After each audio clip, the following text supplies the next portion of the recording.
Well. Forward wipe. Easy. Gollum secretly busted. Next commander into the arena is Mary, Esquire of Rohan. This is a little Boros commander, a halfling knight at 2/2, red and white, haste. This has first strike as long as it's equipped. Whenever you attack with Mary and another legendary creature, draw a card. Two things going on here on our little 2-drop. We could be an equipment deck or we could be a legendary creature deck. Now, because there are other equipment commanders that do much more powerful stuff for equipment, like Brunner Battlehammer and Nahiri, we're going to take Mary in a direction more along the legendary line, and we're going to use a low number of equipments, a tiny number of equipments like Shadow Spear and leather armor that are super cheap that can also give Mary some abilities. Now, the cool curve that you can try to do with this deck that's very exciting is if you have a turn 1 legendary and turn 2 Mary, you're already attacking and drawing cards. If you have a turn 2 Mary and a turn 3 hasty legendary, such as Captain Lannery Storm, you're already drawing cards. That's really cool stuff, and I very much enjoy drawing cards, so I feel like this is an aggro commander I might actually be able to pick up the dubs with. So we kept everything very low to the ground, built around just getting some early card advantage and punching through for the win. Our deck has Embercleave in it, so you never know what could happen. Let's dive in and see how many wins it takes to pick up the W with Mary, Esquire of Rohan. Let the nonsense begin. We go first. GG. Our hand is all tapped lands. What the hell is going on? We're up against Vorinclex. Oh man, the tapped lands. Oh, that's not good. That's so not good. The hand is so nice. Draw and tap land, win game.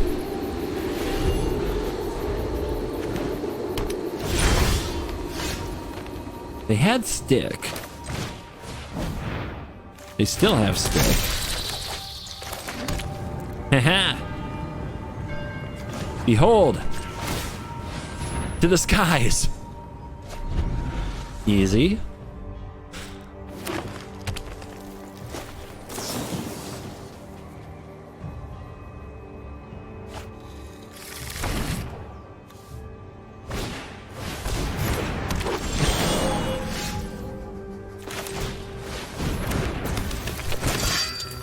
To wrath, to ruin! That's not a land. First game mana screwed feels bad, but at least we're drawing 2 cards a turn.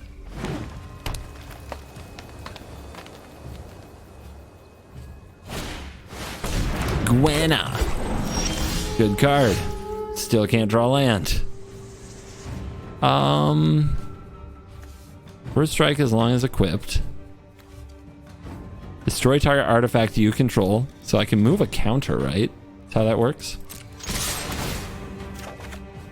The land! We found it. Let's see what they do. They do nothing. They are afraid. We have terrified them.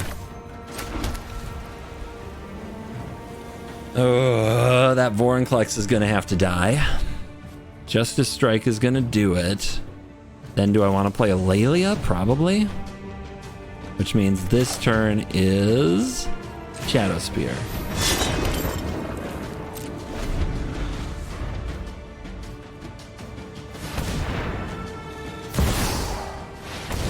The Garg. Okay. Seems good.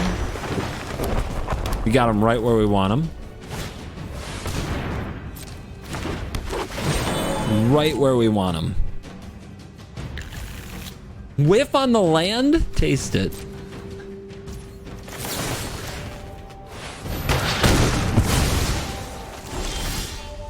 Another land? It must be my birthday.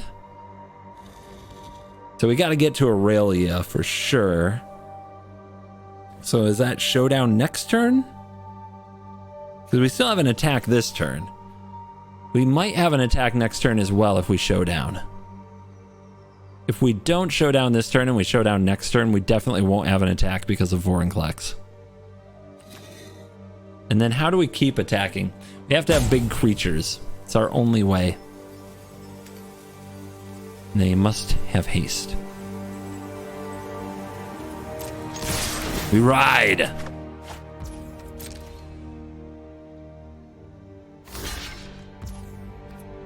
Sorry, buddy. I couldn't save you.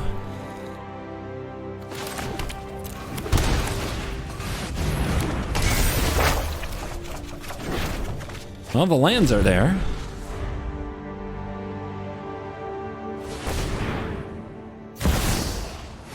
Dude! Could you chill? What am I supposed to do with that? And it's attacking? Actually, I'm very glad it's attacking. Hello. Hello.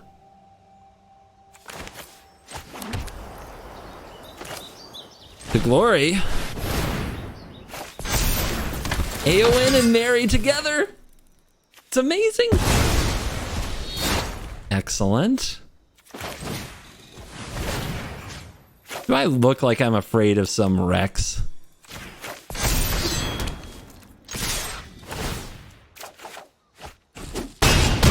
Pog? Yep, there's the Klex. Big Klexy. Still looking for a land next turn. You can't tell me we don't have a chance. They attack. They attacked. That's the land. Aurelia is double combat, but our creatures are potentially crashing into the Vorinclex. So we have to do something a little different. This is one to equip? It is. It is one to equip.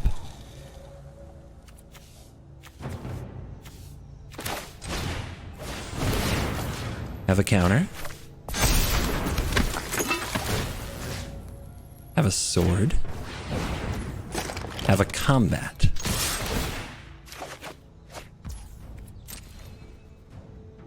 Eh? Do you remember when dinosaurs ruled the earth? Well, I remember when Embercleave ruled the earth.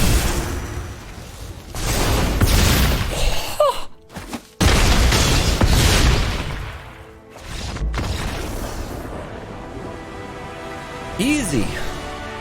Absolutely taking it on the very first game. On the play, Jadar, Ghoul Collar of Nephalia. No one drop, but I'll keep it. I love the Captain. Captain's a gamer.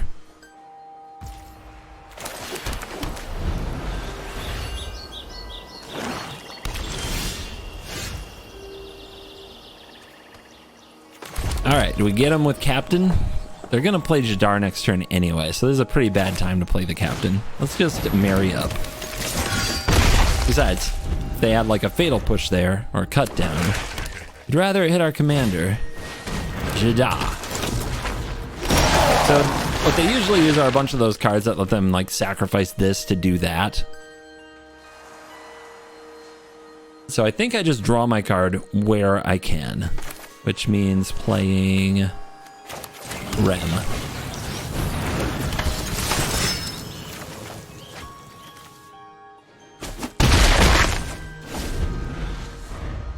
Yeah, the Jadar deck is a lot better than you think. They have so many good ways to take advantage of sacrificing those little tokens.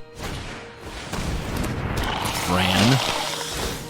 It's a problem. It's gonna be hard to aggro the Vran. They didn't remove anything. Aurelia. Aurelia. Let's go. If this attacks and they kill it, we're just happy to be rid of the Vran, so I don't think that's going to happen.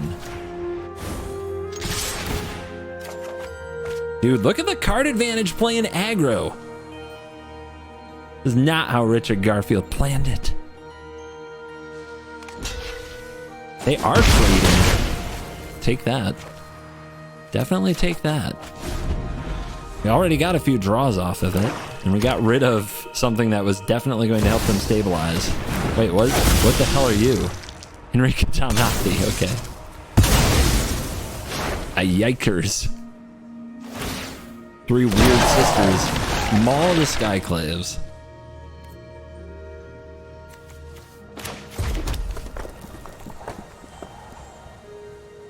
Get the double striker down, get the Thalia down. Right now the attack for the Adeline isn't that good. But what am I sacrificing to Henrika? We already sacrificed. They can't make me sacrifice again. Okay, what are we doing when they transform it? That's when we need to use the Maul. If I'm not attacking with either of these now, let's attack with this first.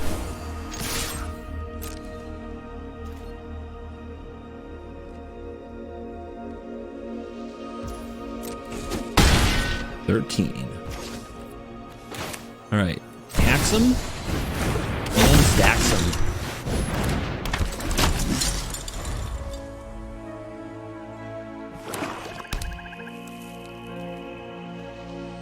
Curse you and your basic lands.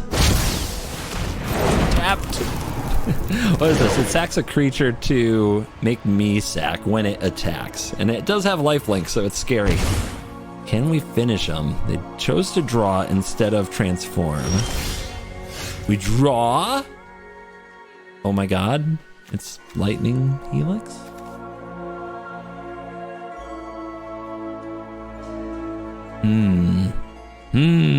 You got a double striker? Let's get it.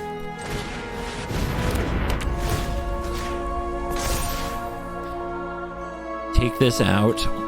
Yeah. Yeah. As long as they don't have anything, and I don't think they do.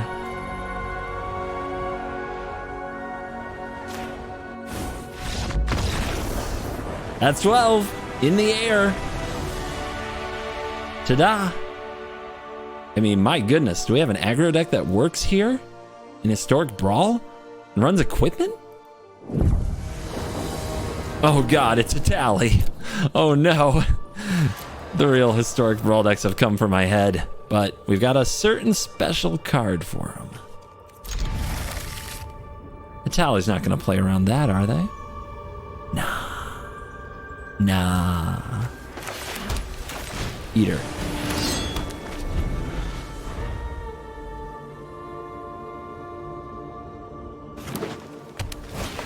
No, don't ramp.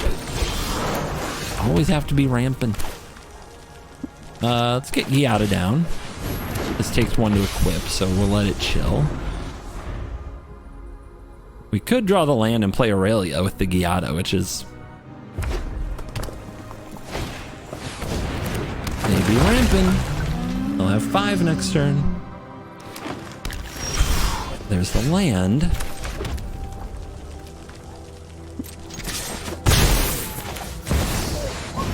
Roar! I mean, this pressure is gonna... It's gonna be pressure. They need a good 5-mana play here. They could just ramp again to set up Itali, but... I don't know if Itali's gonna be good enough.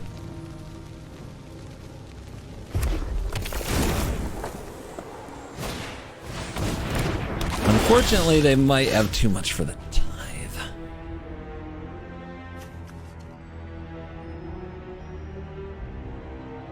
If I play this, I can't tithe. And I hate that because it gives it away.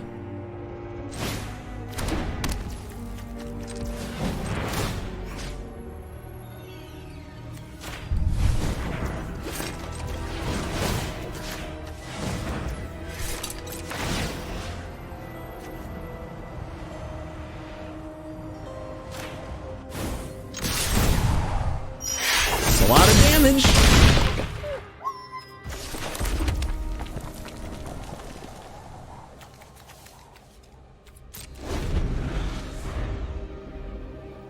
I mean, maybe Itali will just ramp. They can pay the 1. Very disappointed. Is that a crater hoof? I think that's a crater hoof. Okay. Pretty good. Let's make them use their elf.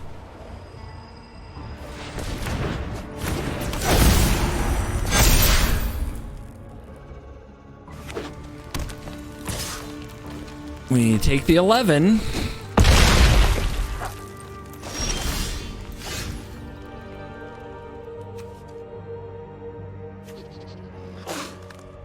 Is that just perfect? I think it is.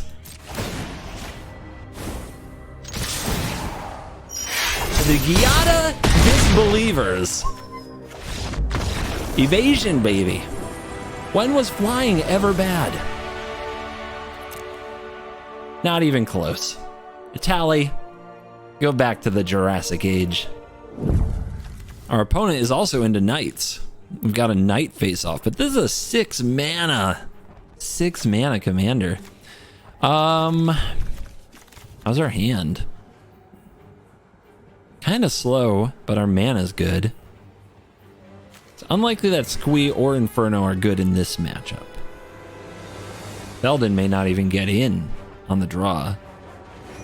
Am I supposed to take a shot for the 1 mana legendary? Let's fire a bullet. 1 mana legendary. We have to draw red. Easy. Never didn't have it. We're gonna draw this red mana. It's gonna be amazing. Right off the top. I believe. Balls.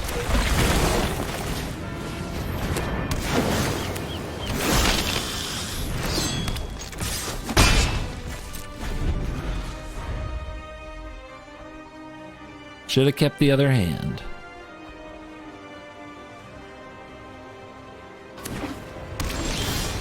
Our opponent, I didn't think they would do nothing.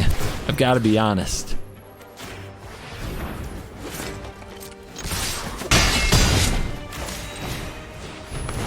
All right. All right, we chill. We'll go the distance.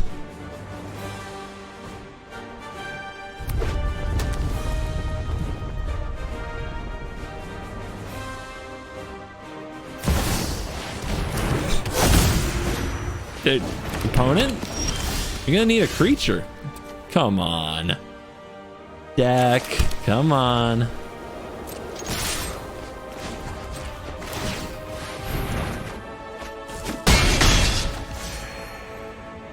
Everything going as planned. Why didn't I equip this? Don't worry about it. It's fine.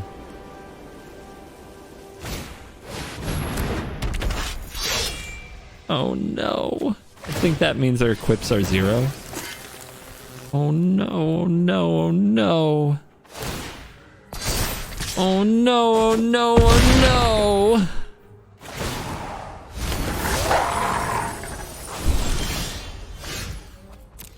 Mountain was on top of my deck. And this is tapped.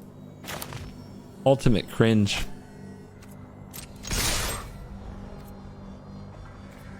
We draw.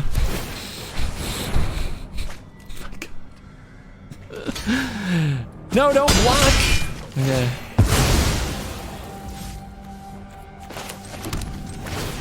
And it all came down to my little hope of Girapur.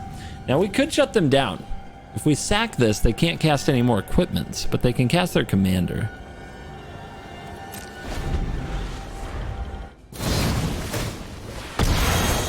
Cringe. Got stomped. We go to 10. Opponent wolfs up. I think it's over. What is that protection from? Green and blue. Does it have trample? No. So close to making this indestructible, but I don't have the mana for that either. Wait, never mind. Hold on. Hold on. Hold on here. Yeah, good card. Scary. Oh, Oh, yeah, that's probably good too. Great call. Great call.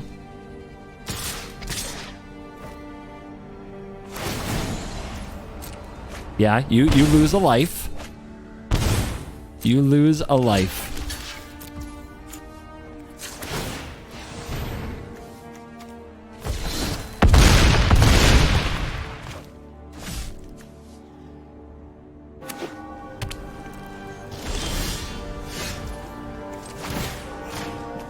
Never didn't have it, I'm sure. What?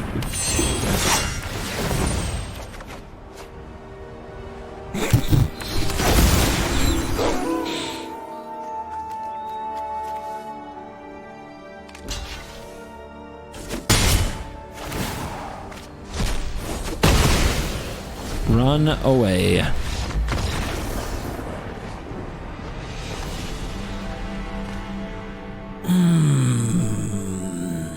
Brawl be like that sometimes. And we are back for a quick post-game wrap, and I really had a good time today. Gollum, Scheming Guide, and Mary of Esquire Rohan both showed that there's a lot of power to be found in 2-mana commanders if the rest of your deck is built out with good cards and a theme without going too heavy on themes that don't necessarily lead anywhere. So the fact that this just had a lot of powerful legends backing up Mary and a few equipments I think made a big difference, whereas a ton of equipments that are only good with certain cards in the deck really could have stalled it. On the other hand, with Gollum, like the rest of the deck was extremely powerful. Gollum was the enabler, the early distraction to mess with the opponent and possibly get us a little bit of card advantage. In both cases, I feel very good about the future. I feel like the Lord of the Rings quest will be a successful one because I feel like I can use just some good deck building tenets around commanders to pick up wins, even where the commanders might not be as powerful as other commanders. So this, I'm leaving here feeling confident. I'm leading here ready to roll. And ooh, the one that came up next though, it is, I'm not sure. I'm not sure exactly how I'm going to build it. You're just gonna have to tune in next time. But the next commander, well, let's just put it one way. It's got a big eye. A really big eye, but it's not the one I wanted to build. You'll have to tune in next time to see. Thank you for watching this video. As always, I'll see you in the next one. This has been Lord of the Rings, episode number 2. You're cool. Coming transmission. Cool kids, come in, cool kids. You're cool so you can hear this. We don't have much time. Join me at CovertGoBlue HQ. Follow the coordinates on your screen to CovertGoBlue HQ. CovertGoBlue HQ is your ultimate destination for everything CGB. Get your playmats. Get your shark tokens. And get the first look at all new merchandise that CGB releases. There's even more that's on the way. Gear up with the only merch that's 100% certified by the one in Best of One. At the coolest place for the cool kids, CoolStuffInc.com. Head to CoolStuffInc.com/CGB. I'll see you at CovertGoBlue HQ. That's CovertGoBlue HQ.